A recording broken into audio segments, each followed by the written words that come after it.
माझी आपणा सर्व माता भगिनींना विनंती आहे की आपण कुठल्याही सेतू केंद्रावर किंवा तहसील कार्यालयामध्ये जाण्याची आवश्यकता नाही। आता त्यामुळे रहिवासी दाखला काढण्यासाठी कृपा करून आपण गर्दी करू नका।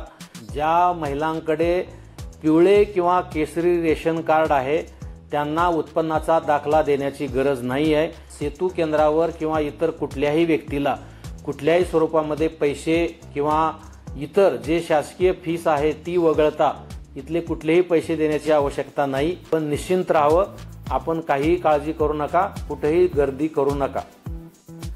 मुख्यमंत्री माझी लाडकी बहीण या योजनेचा शुभारंभ झालेला आहे आणि त्यासाठी पात्र असणाऱ्या महिला भगिनींसाठी अर्ज भरण्याची प्रक्रिया सुरू झालेली आहे।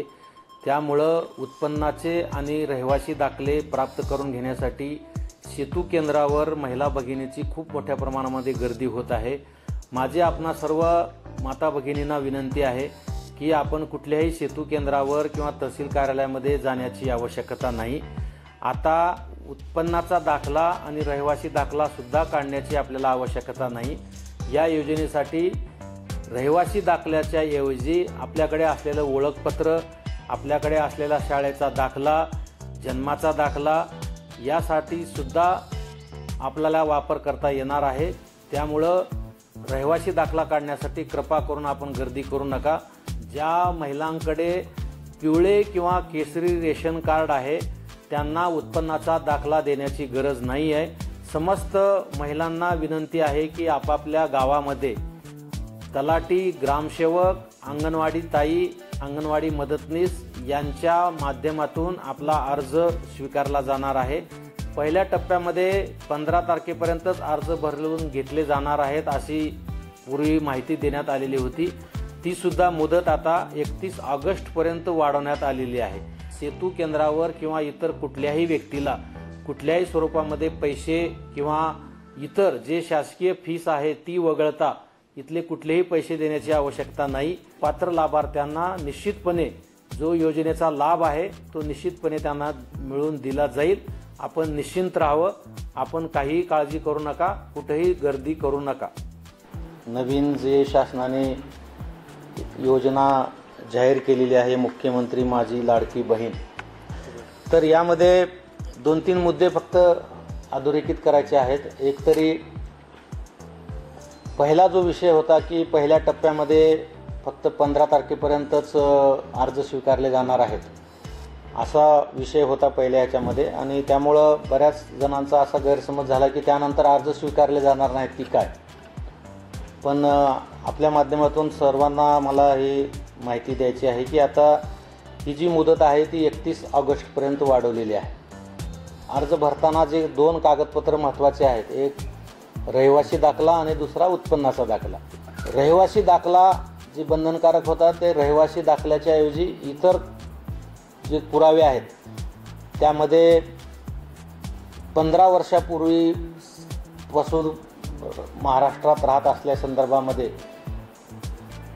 2-3 कागदपत्राच्या आधारे जे सिद्ध होते त्याच्यामध्ये त्याने 4 कागदपत्र दिलेले आहेत। एक रेशन कार्ड, मतदार ओळखपत्र, त्याच्यानंतर TC, काही ना काहीतरी शिक्षण झालेलं असतं आणि कुठं ना कुठं तरी कामानिमित्त शाळा सोडल्याचा दाखला त्यांच्याकडे महिलांकडे असतो। दुसरा विषय होता उत्पन्नाच्या दाखल्याचा।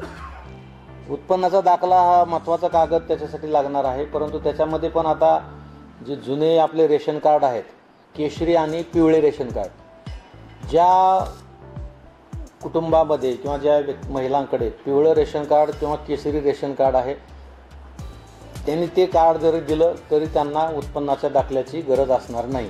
आणि मग ज्यांच्याकडे केशरी किंवा पिवळं रेशन कार्ड नाही आहे अशासाठीच फक्त उत्पन्नाच्या दाखल्यांची गरज असणार आहे।